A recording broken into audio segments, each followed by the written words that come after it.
this experiment is one that Genevieve Royce runs. And it's focused on methane. These chambers, when they're closed, are trapping whatever gases are coming out of the marsh. And the faster the gas builds up in the chamber, the faster the rate, and the rate is what we're after, the rate of methane emissions. How much methane is emitted per square meter per hour. We trap the gas, measure how fast it's increasing, and then we rotate around and do that in each of these chambers once every couple of hours.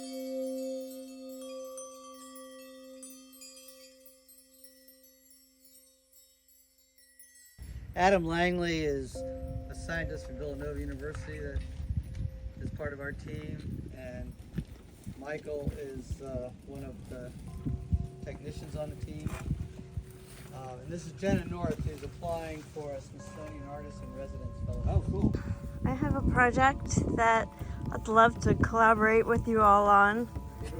It's been, it's called submersive gardening. And it would involve creating islands that would hang out in your wetland, and you could use them as a substrate to plant some of the native like sea grasses, or the wetland grasses to and like I would help come up with some sort of sculptural monitoring or component, work with both technology and aesthetics. Yeah, I'm really interested in blue carbon and sea level rise and island nations that are threatened by sea level rise. I have a long-term project in the Maldives. Oh, wow. So that's been ongoing for... Pretty intense there. Yeah, so that's been ongoing for many, many years. And I haven't been able to go back because of just like political unrest, and then had a child and pandemic, stuff like that. The submersive gardening started as a side project where I recreated the atolls of the Maldives. But now, since living in DC, doing more research on Chesapeake Bay and islands that are threatened in the Chesapeake Bay area. Material and wet.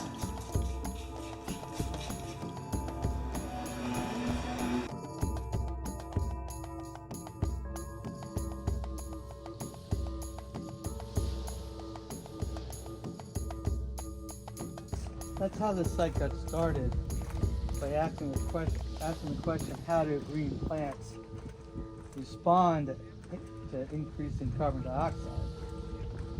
And the idea is that most green plants will actually benefit from it because carbon dioxide is a fertilizer like nitrogen. You give these plants more of it, they grow better. And that's generally true.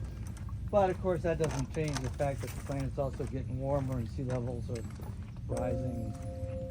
A lot of other consequences of high CO2 and plant growth. Very warm. So this is an actual warming experiment. We're warming the plants above ground, but we're also warming the soil itself down to 5 feet. So it's a whole ecosystem warming experiment. And it has two parts. This, the one you're looking at, and then one that's over in the distance. What is that lumpy thing? That is an alligator, a fake alligator. Those bars are different heights. So the one closest to me is closest to the top of the water, and the one furthest away is deeper. And the reason for that is that we can put potted plants in here and they'll experience different water depths. So it's a way of simulating sea level rise. Ah, very And they're called marsh organs because when they're filled with, these round PVC pipes, with the plants, it looks a little bit like a church organ. Scientists would call this a mesocosm. It's not micro like something you'd have in the lab, and it's not a field experiment like the ones that you just saw. It's somewhere in between. So it's a way of doing experiments that actually sounds somewhat like what you were describing, because they are islands of their own. Yeah, And, like where the little island pods could grow, right?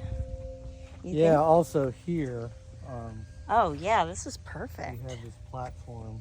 This is perfect.